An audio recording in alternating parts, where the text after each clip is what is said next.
ನಮಸ್ಕಾರ ಸ್ನೇಹಿತರೆ, ಹಂಪಿ ಸರಣಿಗೆ ತಮಗೆ ಆತ್ಮೀಯವಾದಂಥ ಸ್ವಾಗತ. ಹಂಪಿಯಲ್ಲಿ ನಾವೀಗ ನೋಡ್ತಾ ಇರತಕ್ಕಂಥ ಈ ಸ್ಮಾರಕ ಅಚ್ಯುತರಾಯ ದೇವಾಲಯ. ವಿಜಯನಗರದ ಪ್ರಸಿದ್ಧ ಅರಸ ತುಳುವ ಶ್ರೀಕೃಷ್ಣ ದೇವರಾಯನ ನಂತರ ಆತನ ತಮ್ಮ ಅಚ್ಯುತ ದೇವರಾಯ ವಿಜಯನಗರದ ಆಡಳಿತವನ್ನು ವಹಿಸಿಕೊಳ್ಳುತ್ತಾನೆ. ಈ ಅಚ್ಯುತ ದೇವರಾಯನ ಆಸ್ಥಾನದಲ್ಲಿ ಅಧಿಕಾರಿಯಾಗಿದ್ದಂತಹ ಸಲಕರಾಜ ತಿರುಮಲ ದೇವ ಈ ಆಲಯವನ್ನು 1534ರಲ್ಲಿ ನಿರ್ಮಿಸುತ್ತಾನೆ. ಅಚ್ಯುತ ದೇವರಾಯನ ಅರಮನೆಯ ಹೆಸರು ಶ್ರೀ ವೆಂಕಟ ವಿಲಾಸ ಎಂಬುದಾಗಿರುತ್ತದೆ. ಇದು ಅಚ್ಯುತರಾಯನಿಗೆ ವೆಂಕಟೇಶ್ವರ ಸ್ವಾಮಿಯ ಮೇಲೆ ಇದ್ದಂತಹ ಅನನ್ಯ ಭಕ್ತಿಯನ್ನು ನಮಗೆ ತೋರಿಸುತ್ತದೆ. ನಾವೀಗ ನೋಡ್ತಾ ಇರ್ತಕ್ಕಂಥ ಈ ದೇವಾಲಯವು ಕೂಡ ವೆಂಕಟೇಶ್ವರ ಸ್ವಾಮಿಗಾಗಿ ನಿರ್ಮಾಣ ಮಾಡಿದಂತಹ ದೇವಾಲಯವಾಗಿದೆ.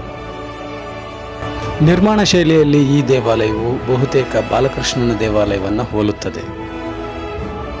ಮಾತಂಗ ಪರ್ವತ ಹಾಗೂ ಗಂಧಮಾಧವ ಪರ್ವತಗಳ ಮಧ್ಯೆ ಈ ದೇವಾಲಯವನ್ನು ನಿರ್ಮಾಣ ಮಾಡಲಾಗಿದ್ದು, 2 ಸುತ್ತಿನ ಪ್ರಾಕಾರ ಗೋಡೆ, ಎತ್ತರವಾದ ಗೋಪುರಗಳು ಈ ದೇವಾಲಯದ ಪ್ರಭೆಯನ್ನು ಮತ್ತಷ್ಟು ಹೆಚ್ಚಿಸಿವೆ. 1565ರ ಹಂಪಿಯ ಮಹಾಪತನಕ್ಕೂ ಮೊದಲು ರಾಜಧಾನಿ ಹಂಪಿಯಲ್ಲಿ ನಿರ್ಮಾಣಗೊಂಡಂತಹ ಅತ್ಯಂತ ದೊಡ್ಡದಾದಂತಹ ಕೊನೆಯ ದೇವಾಲಯ ಇದಾಗಿದೆ. ನಾವೀಗ ನೋಡ್ತಾ ಇರತಕ್ಕಂಥದ್ದು 2ನೇ ಸುತ್ತಿನ ಪ್ರಾಕಾರದ ಪ್ರವೇಶ ದ್ವಾರ. ಭಕ್ತಾದಿಗಳ ಅನುಕೂಲಕ್ಕಾಗಿ ನಿರ್ಮಾಣ ಮಾಡಲಾದಂತಹ ಸಾಲು ಮಂಟಪಗಳನ್ನು ನಾವೀಗ ನೋಡ್ತಾ ಇದ್ದೀವಿ.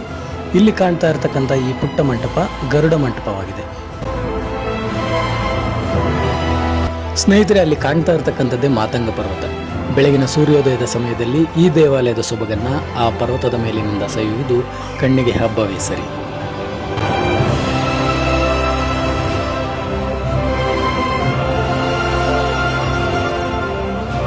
ಈ ದೇವಾಲಯದಲ್ಲಿ ವೆಂಕಟೇಶ್ವರ ಸ್ವಾಮಿಯನ್ನ ತಿರುವೆಂಗಳನಾಥ ಎಂಬ ಹೆಸರಿನಿಂದ ಪೂಜಿಸಲಾಗುತ್ತಿತ್ತು. ಈ ಪಕ್ಕದಲ್ಲಿ ಕಾಣ್ತಾ ಇರತಕ್ಕಂಥ ಈ ಪುಟ್ಟ ದೇವಾಲಯ ಲಕ್ಷ್ಮೀ ದೇವಾಲಯವಾಗಿದೆ. ಈ ಆಲಯವನ್ನು ಸ್ಫೂರ್ತಿಯನ್ನಾಗಿ ತೆಗೆದುಕೊಂಡು ದಿ ಜಂಗಲ್ ಬುಕ್ ಎನ್ನುವಂತಹ ಆಂಗ್ಲ ಸಿನಿಮಾದಲ್ಲಿ ದಿ ಮಂಕಿ ಟೆಂಪಲ್ ಎನ್ನುವಂತಹ ದೃಶ್ಯಾವಳಿಯನ್ನು ಚಿತ್ರೀಕರಿಸಲಾಗಿದೆ.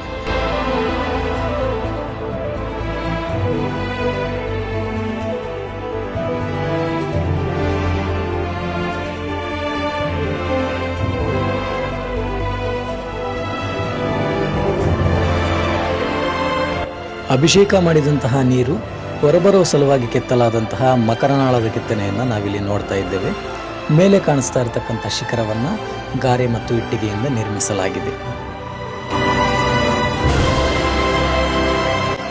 ಮುಖ್ಯ ದೇವಾಲಯದ ಗರ್ಭಗೃಹದ ಹಿಂಭಾಗ ಬಹುತೇಕ ಶಿಥಿಲಾವಸ್ಥೆಗೆ ತಲುಪಿದ್ದು, ಅದನ್ನು ಸಂರಕ್ಷಿಸುವ ಸಲುವಾಗಿ ಭಾರತೀಯ ಪುರಾತತ್ವ ಇಲಾಖೆ ಈ ಕಲ್ಲಿನ ಪಟ್ಟಿಗೆಗಳ ನಿರ್ಮಾಣ ಮಾಡಿರುತ್ತದೆ.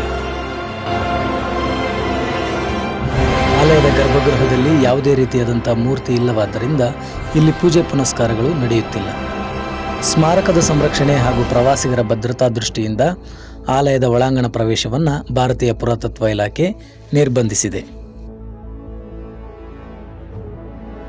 ಹಂಪಿಯ ಬಹುತೇಕ ಸ್ಮಾರಕಗಳಂತೆ ಈ ಸ್ಮಾರಕವೂ ಕೂಡ ಬಹುಮನಿಗಳ ದಾಳಿಯ ಭೀಕರತೆಯನ್ನು ನಮ್ಮ ಕಣ್ಣ ಮುಂದೆ ತೆರೆದಿಡುತ್ತದೆ. ಈ ದೇವಾಲಯವು ಕಾಲದ ಹೊಡೆತಕ್ಕೆ ಸಿಲುಕಿ ಅವಸಾನದತ್ತ ಸಾಗುತ್ತಿದೆ ಎಂದು ಎನಿಸಿದರೂ ಕೂಡ ಭಾರತೀಯ ಪುರಾತತ್ವ ಇಲಾಖೆ ಜೀರ್ಣೋದ್ಧಾರ ಮಾಡುವುದಕ್ಕೂ ಮೊದಲು ಈ ದೇವಾಲಯದ ಸ್ಥಿತಿ ನಾವೀಗ ನೋಡ್ತಾ ಇರತಕ್ಕಂಥ ಸ್ಥಿತಿಗಿಂತ ತುಂಬ ದಯನೀಯವಾಗಿತ್ತು ಎಂದು ಹೇಳಲಾಗುತ್ತದೆ.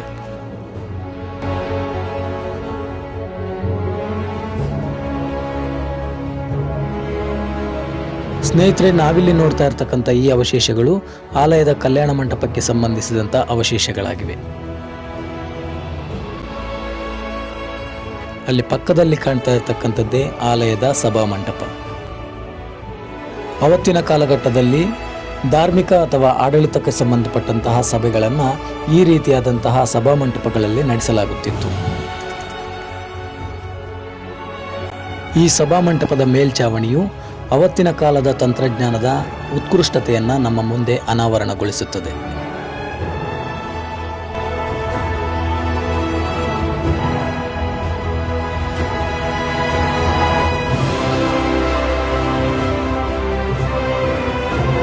ಈ ಸಭಾಮಂಟಪದ ಸ್ತಂಭಗಳ ಮೇಲೆ ಅನೇಕ ದೇವಾನುದೇವತೆಗಳ ಉಬ್ಬು ಶಿಲ್ಪಗಳನ್ನು ನಾವು ಕಾಣಬಹುದಾಗಿದ್ದು, ಒಂದು ಸ್ತಂಭದ ಮೇಲೆ ಕೆತ್ತಲಾದಂಥ ವಿಠಲ ದೇವರಿಗೆ ವಿಶೇಷವಾದಂತಹ ಪೂಜೆ ಸಲ್ಲಿಸಿರ್ತಕ್ಕಂಥ ಕುರುಹು ನನ್ನ ಗಮನ ಸೆಳೆಯಿತು.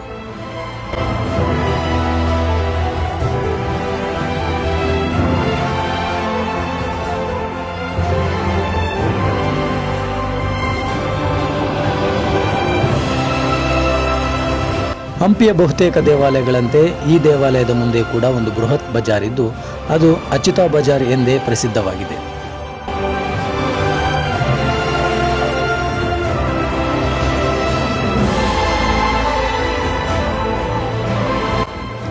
ಸ್ನೇಹಿತರೆ, ನಾವಿಲ್ಲಿ ನೋಡ್ತಾ ಇರ್ತಕ್ಕಂಥದ್ದು ಆಲಯಕ್ಕೆ ಸಂಬಂಧಿಸಿದಂಥ ಪುಷ್ಕರಣಿಯಾಗಿದೆ.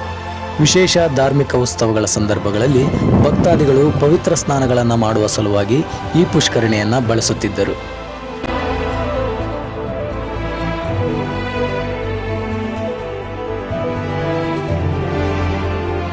ತೆಪ್ಪೋತ್ಸವದ ವೇಳೆ ಉತ್ಸವ ವಿಗ್ರಹಗಳನ್ನು ಇಡುವ ಸಲುವಾಗಿ ಪುಷ್ಕರಣಿಯ ಮಧ್ಯೆ ಒಂದು ಸಣ್ಣ ಮಂಟಪವನ್ನು ನಿರ್ಮಿಸಿರುವುದು ನಾವು ಕಾಣಬಹುದು.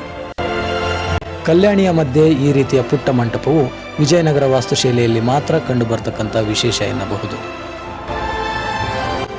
ಇದಾಗಿತ್ತು ಸ್ನೇಹಿತರೆ ಇವತ್ತಿನ ವಿಶೇಷ. ನನ್ನ ಈ ಪುಟ್ಟ ಪ್ರಯತ್ನ ನಿಮಗೆ ಇಷ್ಟವಾಗಿದೆ ಅಂತ ಭಾವಿಸಿದ್ದೀನಿ. ಮುಂದೆ ಮತ್ತೊಂದು ವಿಶೇಷದೊಂದಿಗೆ ಮತ್ತೆ ಭೇಟಿಯಾಗ್ತೀನಿ. ಅಲ್ಲಿವರೆಗೂ ನಮಸ್ಕಾರ, ಶುಭ ದಿನ.